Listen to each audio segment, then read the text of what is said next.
कि परमेश्वर कबीर जी चारों युगों में आते हैं और वे स्वयं ही आकर के सत्य मार्ग को प्रचार करते हैं, पर सत्य मार्ग का तत्व ज्ञान का प्रचार करते हैं। जब परमेश्वर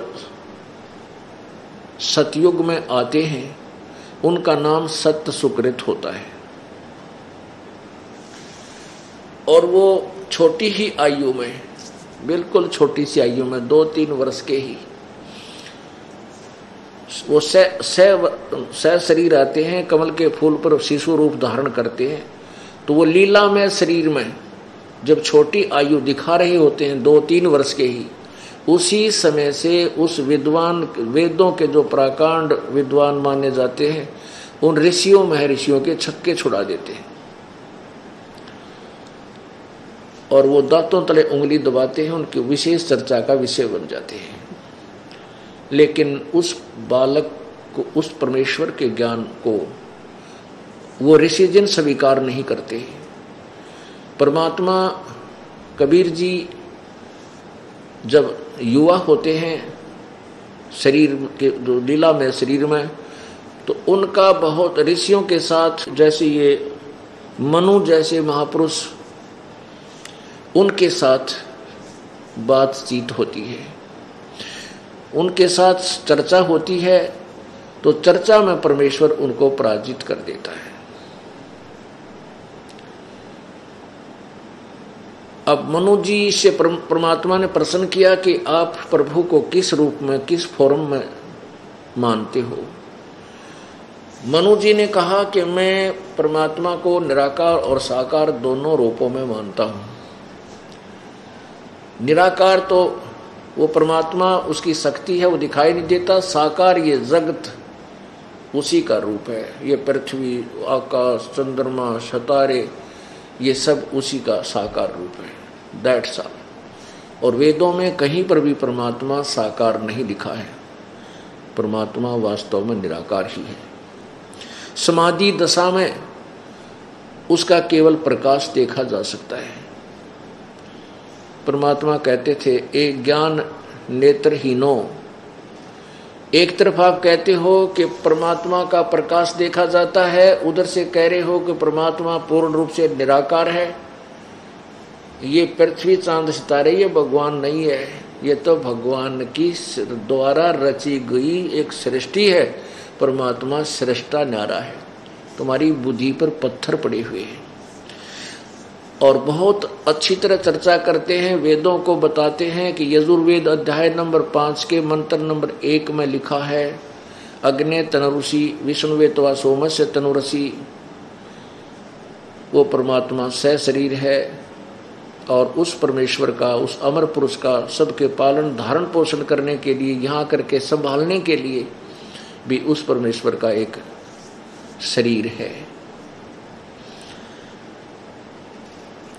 तो परमात्मा कहते हैं, कहा करते थे कि मैं ही वो परमेश्वर हूं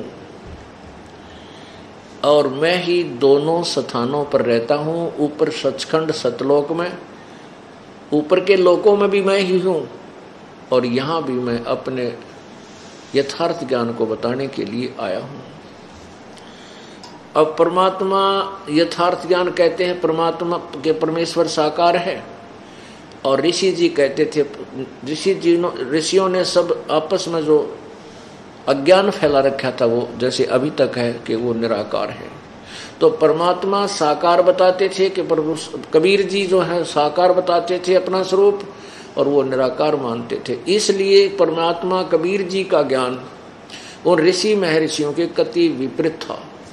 तो कबीर जी को उस सत्सुकृत रूप में प्रगट, सत्सुकृत नाम से प्रगट परमेश्वर को वामदेव कहने लगे हुए, उनका व्यंग्यात्मक नाम वामदेव रख दिया। वाम का अर्थ होता है उल्टा ज्ञान देने वाला। जैसे दायां हाथ सीधा हाथ, बायां हाथ को उल्टा हाथ भी कहते हैं, बामा हाथ। तो बामा बाने उल्टा। तो परमात्मा को वामदेव कहने लगे, सत्सुकृत नाम छोड़ दिया। जैसे किसी का नाम बुंडा धर ले गांव में, बुंडा माने मतलब कुरूप, और वो चाहे कैसा भी हो, फिर उसने बुंडा क्या अगर पूरा गांव उसके ओरिजिनल नाम से अपरिचित हो जाते हैं। हमने खूब देखा गांव में, तो वो बुंडा क्या करें, और वो भी बुंडे नाम तो थोड़ा बोला जल्दी बोला है, क्योंकि वो परिपक्व नाम हो जाता उसका। तो ऐसे ही उस परमेश्वर का नाम वामदेव रख दिया। और वाम का अर्थ है दो, यानी ऊपर भी रह नीचे भी रह, कहते यू है वो वामदेव, ऊपर भी रहता है नीचे भी रहता है, यानी उस परमेश्वर के यथार्थ ज्ञान को स्वीकार किया नहीं, बकवाद करन लागे ये मनु जैसे अज्ञानी। अब पुण्यात्माओं, आपको थोड़ा सा झलक दिखाते हैं शिव पुराण में और वेद यजुर्वेद में उसी परमेश्वर का वामदेव जी का वर्णन। ये देखिएगा श्री शिव पुराण, गीता प्रेस गोरखपुर से प्रकाशित, और ये श्री शिव पुराण, संपादक हनुमान प्रसाद पोदार, प्रकाशक हैं मुद्रक गीता प्रेस गोरखपुर। इसके 606 पृष्ठ पे कैलाश संहिता ऋषियों का सूत जी से तथा वामदेव जी का सकंद से प्रश्न वर्णार्थ निरूपण के लिए अनुरोध। ऋषि बोले, महाभाग सूत जी, आप हमारे श्रेष्ठ गुरु हैं, अतः यदि आपका हम पर अनुग्रह है तो हम आपसे एक प्रश्न पूछते हैं।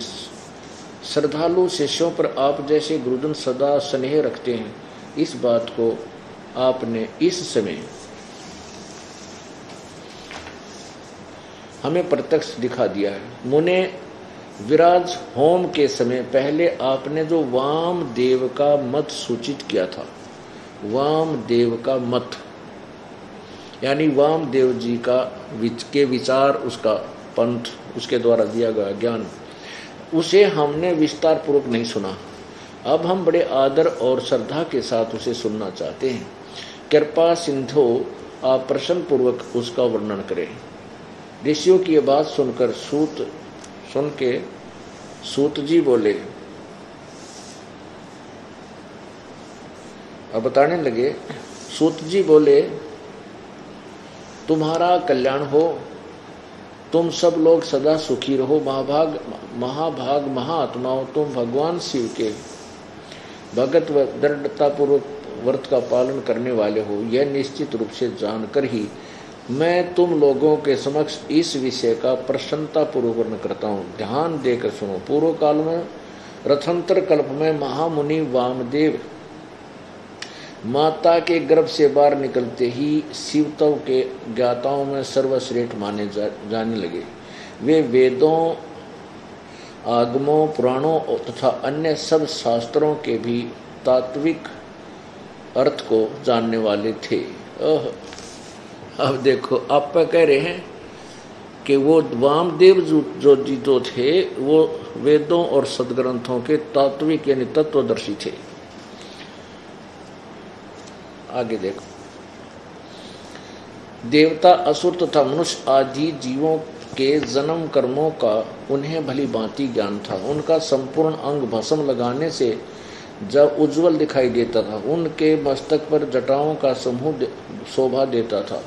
वे किसी के आश्रित नहीं थे, उनके मन में किसी वस्तु की इच्छा नहीं थी। वे शीत, उष्ण आदि द्वंद्वों से परे तथा अहंकार शून्य थे, उनमें अहंकार नहीं था। वे दिगंबर महाज्ञानी महात्मा दूसरे महेश्वर के समान जान पड़ते थे। उन्हीं के जैसे स्वभाव वाले बड़े बड़े मुनि शिष्य होकर उन्हें घेरे रहते थे। वे अपने चरणों के स्पर्श जनित पुण्य से इस पृथ्वी को पवित्र करते हुए सब और विचरते और अपने चित्त को निरंतर परमधाम स्वरूप परब्रह्म परमात्मा में लगाए रहते थे। अब कितना स्पष्ट कर दिया। अब इन ऋषियों ने को इतना ज्ञान है कि वो माँ तो पैदा हुए थे। अब जैसे कबीर परमेश्वर के विषय में अब दंत कथा के आधार पर बहुत से शास्त्रों में लिखा है, शास्त्र तो नहीं कह सकते, दंत कथाओं युक्त पुस्तकों में लिखा है कि कबीर जी एक कबीर जी का जन्म एक विधवा ब्राह्मणी से हुआ। उनका कथन है थोड़ा सा घुमा फिरा के कि एक विधवा ब्राह्मणी थी, उसमें महर्षि रामानंद जी काशी में बड़े विद्वान और सिद्धि युक्त माने जाते थे। वो उसने जाकर के उनके उस महात्मा जी के चरण स्पर्श किए। रामानंद जी ने आशीर्वाद दे दिया, बेटी पुत्रवती हो। ओहो, वो कहने लगे, हे महाराज मैं तो विधवा हूँ, मैं पुत्रवती कैसे हो सकती हूँ? अब मैंने जो दे दिया वो तो फलेगा ही फलेगा। कहते हैं इस कारण से वो लड़की गर्भवती होगी और फिर वो शर्म के मारे उसने कहीं पर डाला ही। अरे भले आदमियों, कुछ तो सोचो। ब्राह्मण कुल में लड़कियों का पुनर्विवाह नहीं होता था उसमें, लेकिन उनकी ड्रेस अलग बना दी जाती थी। वो सफ़ेद साड़ी बांधते थे, सफ़ेद उनका वाणा होता था, वेशभूषा होती थी। वो दूर से पता लग जाता था कि ये लड़की विधवा है। और वो महर्षि वो रामानंद जी अंधा था कि जिसने उन्हें कह दिया पुत्रवती हो। और पुण्यात्माओं, फिर उस लड़की के और भी तो थोड़ा बहुत बताना चाहिए था, किसकी पत्नी थी, उसके मृत पति का के नाम था और वह कौन से मोहल्ले में रहा करती। एक बकवाद कर देते हैं कि वह शर्म के मारे गिर आई और फिर वह नीरू नीवा ठा लेगी। तो इनकी बुद्धि यही टेकी हुई है कि कोई भी माँ के बिना उत्पन्न नहीं हो सकता।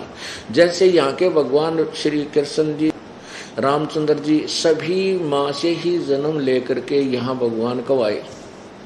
तो ये सभी इसी प्रकार यहाँ क्या कह रहे हैं कि माँ के गर्भ से निकलते ही और वो बाहर आते ही वह यानी अपना तत्व ज्ञान प्रचार करने लगे। अरे तेरा भला हो, तब उठा के दिखाओ ना माँ के गर्भ, तो कोई भी तो दिखा दो, पैदा होते चल जाओ पैर। ये तो परमात्मा चले चलाए थे और माँ से पैदा नहीं हुए थे, छोटी ही आयु में 2-3 वर्ष के ही, क्योंकि लीला में शरीर को मालिक अपना दिखाते हुए आगे चलते। नहीं तो कोई ना माने, नहीं सोचो जादूगर है, कोई उसमें सेवड़ा कहने लग जा और कोई उसको जो है ना भूत प्रेत मान कर उसके निकट भी ना जाते। भगवान कह जाए वो 1-2 चमत्कार तुरंत कर दें। तो इस प्रकार परमात्मा ने थोड़ी आत्माओं को विधिवत ही समझाना उचित समझा। अब क्या लिखा है,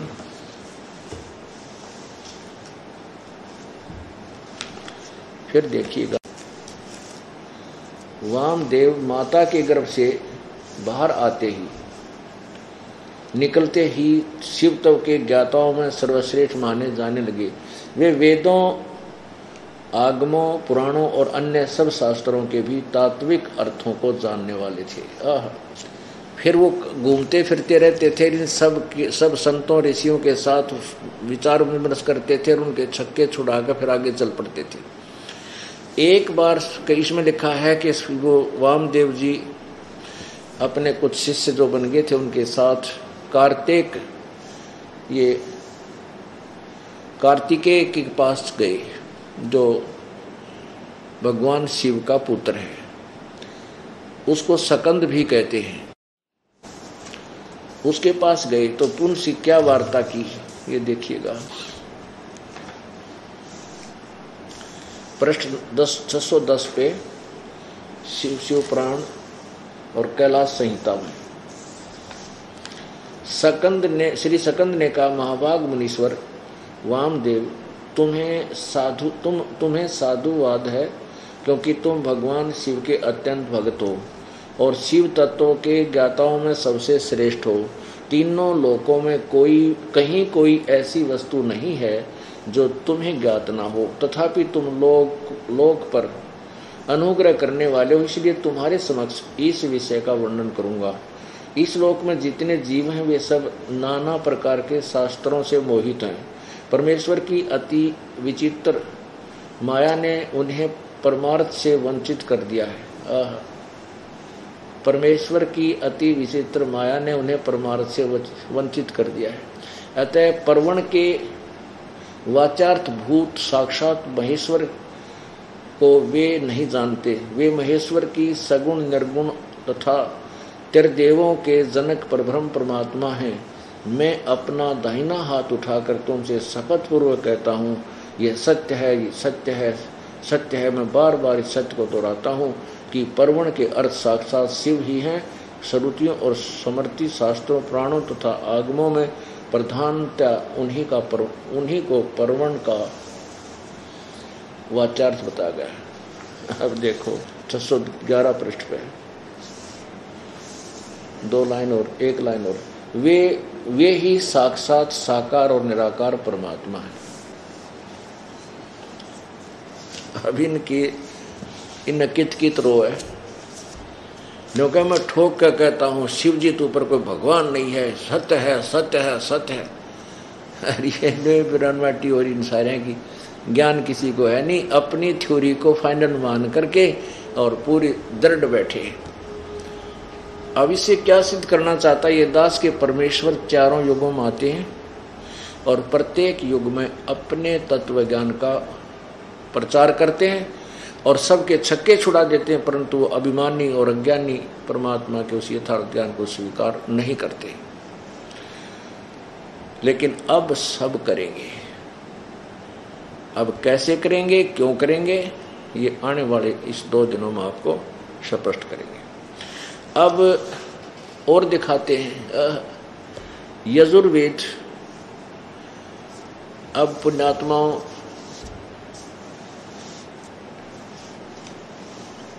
हमने इन ऋषि महर्षियों को बहुत उत्तम और बहुत ही विद्वान पुरुष मान रखा था।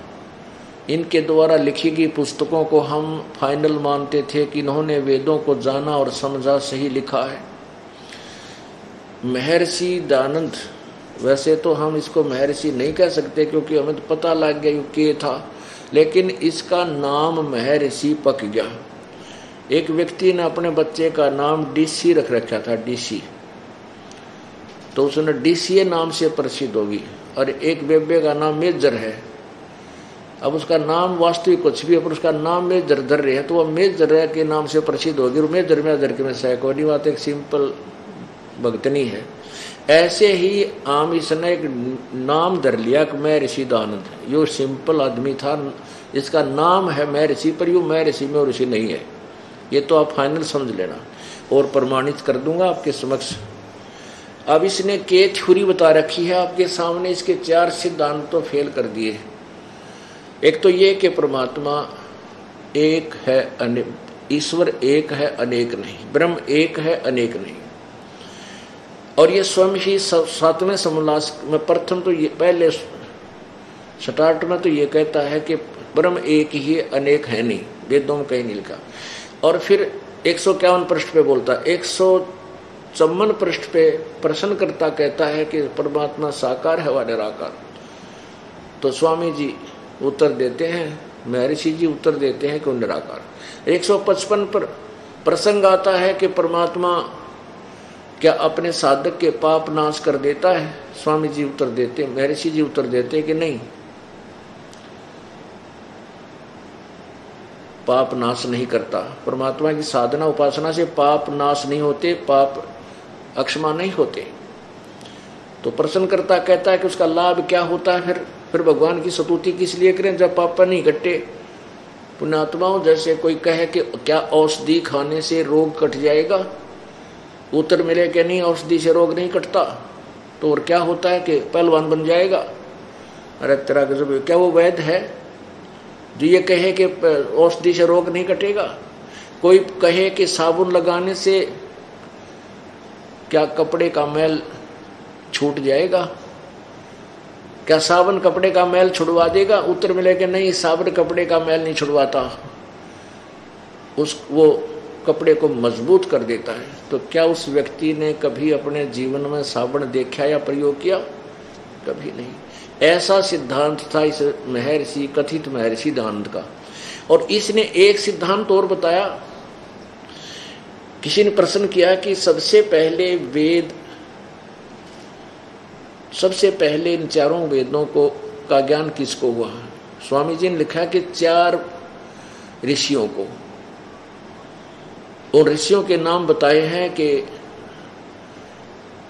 यानी आदित्य, वायु, अग्नि और अंगिरा।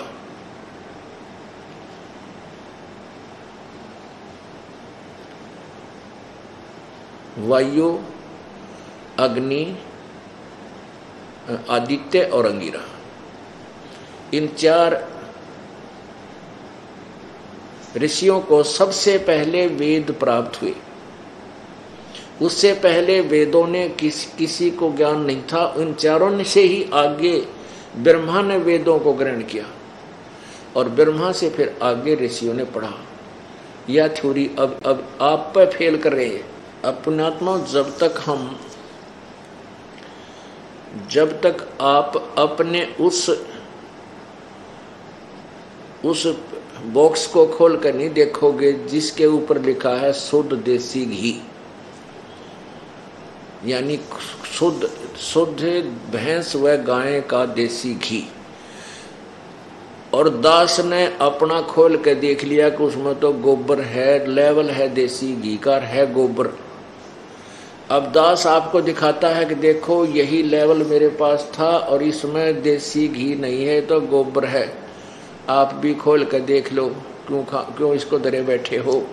तो इस सत्यार्थ प्रकाश रूपी जिसके ऊपर वेदों का लेवल ला रखा था कि वेदों अनुसार ज्ञान है, तो इस दास ने वो जो हमने भी लेकर रख रखा था यो देसी घी का पीपा मान गए। अब यो टीन खोल के देख लिया, इसमें गोबर भरा पाया, मन ने तो दिया पटक, औरों को दिखाऊं देख तो तेरे वाले में भी देख ले खोल कर क्या घी है कि यो के गोबर है इसमें। तो अब खोल कर देखोगे, दास दिखावेगा कि खोल कर देख लो, इसकी सील बंद कर रखी तुमने, तो सब में गोबर था ही सभी के। अब देखो दिखाता हूँ आपके सामने इस सत्यार्थ रूपी टीन में गोबर और वेदों का लेवल ला रखा, देसी घी का लेवल। ये देखो महर्षि दानंद सरस्वती, देखो महापुरुष कैसे आंकड़े बैठे हैं। अब इनके इस पोज ने देख कर आदमी कटका मर जाएगी। सब महापुरुष तो कदे देखा ना और दिखा है, ये तो भगवान से मिल चुका है कति। और वेदों का ऐसा ज्ञाता बस पूछा मत। ये दंत कथा सुनाने वाले ने क्या करते, महर्षि दानंद ने तो समाधि लाला वेदा के अर्थ ढूंढे हैं भाई, ये तो बड़ा महाविद्वान था। अब ये देखिए इसकी समाधि बांग पिए पढ़ा रहा करता। ये देखो सत्यार्थ प्रकाश, ये कहते हैं वेद आदि विविध सद शास्त्र, शास्त्र प्रमाणई यानी वेद आदि सत्य शास्त्रों के प्रमाणों से इसका रचा गया है। किसके द्वारा? श्रीमत परमहंस, देख कहां से उपाधि लाने लगे थे इस महापुरुष के, परिव्रजा का आचार्य महर्षि दानंद सरस्वती स्वामी विरचित है। ओह, प्रकाशक है वैदिक यति मंडल, दानंद मठ दीनानगर पंजाब। प्रकाशक कहाँ से है? आचार्य प्रिंटिंग प्रेस, दानंद मठ, गोहाना मार्ग, रोहतक से प्रकाशित है। रोहतक से। इसके 7वें समोल्लास में यहां से प्रारंभ होता है 151 पृष्ठ से, ये 150 है। ये 7वां समोल्लास यहां से प्रारंभ हुआ, 7वां समोल्लास। प्रश्नकर्ता ने प्रश्न किया, वेद में ईश्वर अनेक हैं, इस बात को तुम मानते हो या नहीं? उत्तर नहीं मानते। महर्षि जी कहते हैं क्योंकि चारों वेदों में कहीं यह नहीं लिखा कि जिससे अनेक ईश्वर सिद्ध हों, किंतु यह तो लिखा है कि ईश्वर एक है। अब ईश्वर एक तो कहे लिखा है, वेदों में कहीं लिखा कि अनेक ईश्वर हैं। अब देखो आप, अरे वाह, प्रथम समोल्लास में आप ही लिख रहे हैं 15 पृष्ठ पर कि सबसे बड़ा होने से ईश्वर का नाम ब्रह्म है। ईश्वर को ब्रह्म भी कहते हैं, ब्रह्म कहो चाहे ईश्वर, आगे समझ में, ब्रह्म कहो चाहे ईश्वर। अब यहाँ कहते हैं, यहाँ ये समझो कि स्वामी जी कहते हैं कि चारों वेदों में कहीं नहीं लिखा कि जिससे अनेक ईश्वर अर्थात ब्रह्म सिद्ध हो, अनेक ब्रह्म सिद्ध हो। और देखिए और तेरा गजब भैया, अब देखना 7वां समोल्लास 154 पर किसी ने पूछा कि भगवान साकार, ईश्वर साकार है व निराकार, ब्रह्म साकार है व निराकार? उत्तर स्वामी जी का निराकार। अब देखो 155 पर अगले पर झूठ बोल दी, 155 पृष्ठ पे 7वां समोल्लास। प्रश्नकर्ता ने कहा परमेश्वर की स्तुति, प्रार्थना और उपासना करनी चाहिए व नहीं? उत्तर करनी चाहिए। स्वामी जी कहते प्रार्थना तो करनी चाहिए, भगवान की स्तुति आदि उपासना करनी चाहिए, भक्ति करे। प्रश्न, क्या स्तुति आदि करने से ईश्वर अपना भ्रम छोड़कर प्रार्थना स्तुति करने वाले के पाप छुड़वा देगा? स्तुति प्रार्थना करने वाले के पाप छुड़वा देगा? उत्तर महर्षि जी का नहीं। तो प्रश्नकर्ता कहता फिर स्तुति क्यों, किस लिए करें? उत्तर, उनके करने का फल अन्य ही है। प्रश्नकर्ता कहता है क्या फल है फिर? स्वामी महर्षि दांत कहते स्तुति से ईश्वर में प्रीति, उसके गुण कर्म स्वभाव से अपने गुण कर्म स्वभाव का सुधरना, प्रार्थना से निरअभिमानता, उत्साह से सहाय का मिला, उपासना से परब्रह्म से मेल और उसका साक्षात्कार होना। इस एक के सेंटेंस में इस निराकार की परिभाषा भी खत्म होगी और अनेक एक परमात्मा एक ब्रह्म है वह भी खत्म होगी। परब्रह्म का अर्थ होता है दूसरा ब्रह्म, दूसरा ईश्वर। जैसे ये ब्रह्म को ईश्वर कहते हैं, दूसरा ईश्वर, एक जैसे दादा एक परदादा, नेक्स्ट यानी अन्य। अपने आत्मा इसने कित रो है और तेरा गजब भैया। अब एक आप कह रहे हैं कितना कहीं नहीं लिखा तो अनेक ब्रह्म सिद्ध हो, अरे कहते हैं उस परब्रह्म से मेल हो जा साधना करते हैं, लेकिन पाप कटे नहीं और उसका साक्षात्कार हो जा। साक्षात्कार तो निराकार का हो ही नहीं सकता, साकार का होता है। अब इसके दो सिद्धांत फेल हो गए। एक ब्रह्म एक अनेक नहीं है और दूसरा परमात्मा निराकार है, तो साकार आप सिद्ध कर रहे हैं उसकी। और मेल भी साकार से होगा, निराकार से मेल क्या हो? तो पहले ही मिला था तो सर्वव्यापक मानते हैं, उसमें कण कण में विद्यमान मानते हो, तो फिर साधना से के मिल जाओ। अब तीसरी थ्योरी वेद समाप्त खत्म करेगा, कंडम करेगा जिसको ये सत्य मानते हैं। यजुर्वेद अध्याय नंबर 8 का मंत्र नंबर 13, जिसमें 6 बार लिखा कि परमात्मा घोर पाप को भी नाश कर देता है। अब देखिएगा पुण्यात्मा, वैसे ये बहुत बार दास दिखा चुका है, लेकिन प्रत्येक सत्संग में लगभग 70% श्रोता बदल जाते हैं। इसलिए प्रत्येक को ये लेक्चर, ये वचन, ये ज्ञान देना अनिवार्य समझता है ये दास, ताकि प्रत्येक तक ये सत्य पहुँचे और फिर वो अपने टीन खोल कर देख लें घर पर जाके और फिर उनसे कंपेयर कर लें जो दास ने सच्चाई बताई है, फिर दृढ़ हो जाएंगे। फिर परमात्मा पाना कोई ज़्यादा कठिन नहीं है।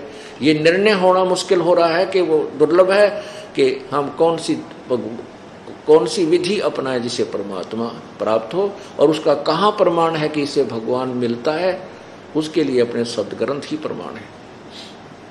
अब यजुर्वेद देखना, ये महर्षि दानंद सरस्वती द्वारा ही इसका अनुवाद है।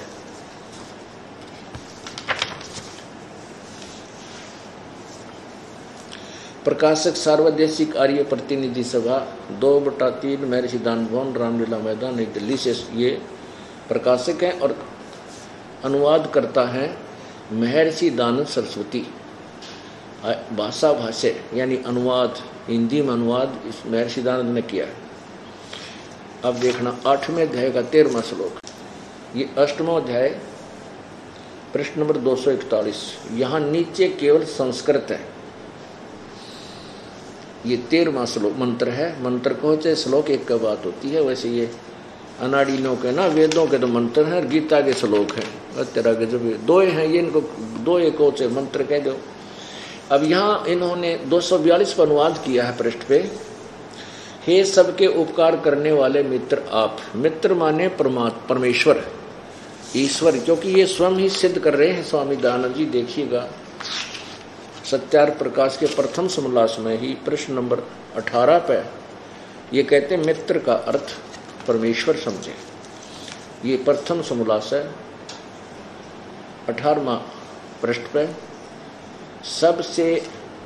सबसे स्नेह करे और सबको प्रीति करने योग्य उस परमेश्वर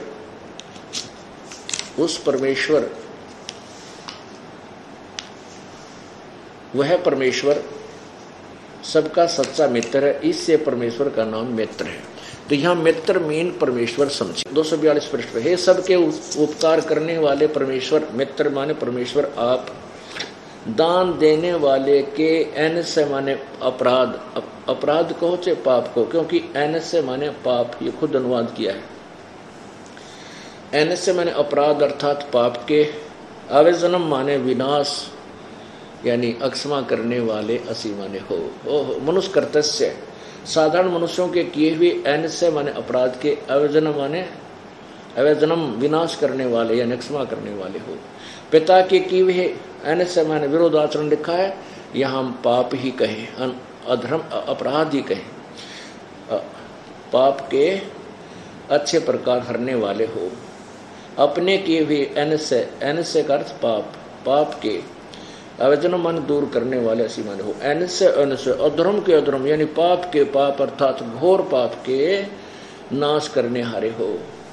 जानता हुआ मैं जो कुछ भी अधर्म आचरण किया करता हूँ वह करूँ, अनजान मैं तो जो कुछ भी किया करता हूँ वह करूँ, उस सब के एनस्य माने पाप, पाप को, पाप के दुष्ट आचरण नहीं, पाप के, अवजनम माने दूर करने वाले, आपसी माने हैं। इसमें वेद ने तो तोड़ पाड़ दिया कि भगवान सारे घोर जान के अनजाने में जो भी पाप हो चुके हैं वो सबको नाश कर देता जो सत साधना करे।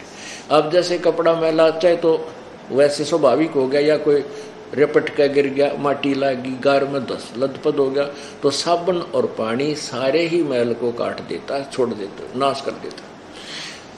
और ये खुद कहते हैं वेद जो है सत्य विद्या का पुस्तक है। देखिएगा इस यजुर्वेद के बैक में महर्षि दानंद जी की अपनी टिप्पणी है कि वेद सब विद्याओं का सत्य पुस्तक है। महर्षि दानंद, वेद सत्य है, ये पता नहीं इसके मुंह तक क्यों करने के लिए एक सच्चाई कि वेदों में जो लिखा वो सत्य है, लेकिन महर्षि दानंद ने लिखा वो वेदों के विपरीत है। तो क्या है वो? असत्य अर्थात गोबर है। अब इनका चौथा सिद्धांत तो फेल करना है। इन्होंने कहा कि सबसे पहले चार ऋषियों को परमात्मा ने उनके अंदर जीव सत रूप में, जैसे ये काल क्या करता है, ये किसी भी प्राणी के अंदर भूत की तरह प्रवेश करके, जैसे श्री कृष्ण में प्रवेश करके महाभारत करवा दी, और विष्णु पुराण में आपको दिखाया था कि एक राजा के शरीर में प्रवेश करके राक्षस मार दिए देवताओं के पक्ष में। तो ऐसे ही इसने जीव सत रूप में यानी जीव की तरह सतीत होकर उनके अंदर प्रवेश करके और चारों वेदों का ज्ञान कहते हैं एक एक ऋषि को दिया। महर्षि दानंद की सोच ये है कि उससे पहले यानी चार ऋषियों में क्यों दिया ज्ञान। किसी ने प्रश्न किया कि वो सबसे अच्छी आत्माएं थी, सबसे पहले उनसे अच्छी आत्मा, चारों से अच्छी आत्मा कोई नहीं थी, इसलिए उन पवित्र आत्माओं में परमात्मा ने ज्ञान दिया और फिर उन चारों से आगे ब्रह्मा ने प्राप्त किया, ब्रह्मा से फिर आगे ज्ञान फैला। यह थ्योरी उनकी गलत है। और स्वयं कहते हैं यजुर्वेद अध्याय नंबर 12 के मंत्र 4 में कि वेदों के मंत्रों के यथार्थ अर्थों को वामदेव ऋषि ने जाना और पढ़ाया। तो इसे सिद्ध हुआ कि उन चारों ऋषियों से पहले भी वेद, चारों वेदों को वामदेव जी समझे और पढ़े और जानते थे और पढ़ाते थे। नहीं तो वामदेव जी का जिक्र वेद में नहीं आता। यदि सबसे पहले उन चारों ही ऋषियों को प्राप्त हुए होते, उसके बाद अन्य को प्राप्त होते। ये सिद्धांत स्वामी जी का कति गलत सिद्ध हो गया। ये देखिए सप्तम समोल्लास पृष्ठ 173 पे, जब परमेश्वर निराकार सर्वव्यापक है तो अपनी विद्या का उपदेश जीव सतरूप से, जैसे जीव की तरह किसी में प्रवेश करके जीव से जीव आत्मा में प्रकाशित कर देता है, फिर वह मनुष्य अपने मुख से उच्चारण करके दूसरे को सुनाता, इसलिए यहाँ दोष नहीं आता। अब किसी ने क्या लिखा है कि किन के आत्मा में कब और कब वेदों का प्रकाश किया। उत्तर महर्षि जी का। प्रथम अर्थात सृष्टि के आदि में सबसे पहले परमात्मा ने अग्नि, वायु, आदित्य और अंगिरा ऋषियों की आत्माओं में एक एक वेद का प्रकाश किया। अब किसी ने कहा, प्रश्नकर्ता कहता है कि इस वचन से ब्रह्मा जी के हृदय वेदों का उपदेश किया, यह यदि अग्नि आदि ऋषियों में की आत्माओं में कहा, फिर अग्नि आदि आत्माओं ऋषियों के आत्माओं में कहा। उत्तर, ब्रह्मा के आत्मा में अग्नि आदि के द्वारा स्थापित कराया। देखो मनु का ये इसका अर्थ भी न गलत किया स्वामी जी ने, जो अपने समर्थन में ये लिया ना श्लोक, इस मनु का जो इसका भी अर्थ गलत किया है यहाँ अपनी अज्ञान सोच को सिद्ध करने के, ठीक रखने के लिए। जिस मनुष्य ने आदि सृष्टि में जिस परमात्मा ने आदि सृष्टि में मनुष्यों को उत्पन्न करके अग्नि आदि चारों ऋषियों के द्वारा चारों वेद ब्रह्मा को प्राप्त कराए, और उस ब्रह्मा ने अग्नि वायु आदित्य अंगिरा से ऋग यजुर्साम और अथर्व वेद का ग्रहण किया। उन चारों ही ऋषियों में वेद का प्रकाश किया, अन्य में नहीं। इससे ईश्वर पक्षपाती है। वे ही चार सब जीवों से अधिक पवित्र थे, अन्य उनके सदृश नहीं थे। वे इसलिए पवित्र विद्या का उन्हीं में प्रकाश किया। इससे सिद्ध हो गया कि महर्षि दयानंद की सिद्धांत अनुसार इन ऋषियों से पहले किसी ऋषि ने वेद को नहीं जाना ना देखा। अब यजुर्वेद में अप वो सच्चाई के छुपे कहते चोर चोराई तोमड़ी, वो गड्ढे पानी में वो गड्ढे वो ऊपर आवे न सच्चाई छनी ना। अब वेद तो सत्य है, और इसने अपनी सिद्धांत अपना सत्यार प्रकाश में वेदों के कंप्लीट विपरीत अपोजिट ज्ञान पर रखा है। तो इसलिए वेदों से जो ज्ञान नहीं मिलता वो अज्ञान है, पूर्ण रूप से अज्ञान है। महर्षि दयानंद का सत्यार प्रकाश पूर्ण रूप से अज्ञान से भरा हुआ है। अब देखो यजुर्वेद उन्हीं के द्वारा अनुवादित, ये कहां से छपा? वही जो का तो सार्वदेशिक कार्य प्रतिनिधि सभा 2/5 महर्षि दयानंद भवन बरामला मैदान नई दिल्ली, महर्षि दयानंद सरस्वती कृत। अब देखो ये 12वां अध्याय 12वें अध्याय का 4था मंत्र क्या लिखा है यहाँ पर? यजुर्वेद के मंत्र नाम ग्रहण करने और छोड़ने योग्य व्यवहारों के योग्य वामदेव ऋषि ने जाने व पढ़ाए। अरे मैं ऋषि मोटे दिमाग के, एक तरफ तो कह रहा है कि वेदों को उन 4 ऋषियों से पहले किसी ने नहीं पढ़ा, उन्हीं में वो ज्ञान दिया। ये इसमें वेदों में वामदेव का जिक्र कहां से आ गया फिर?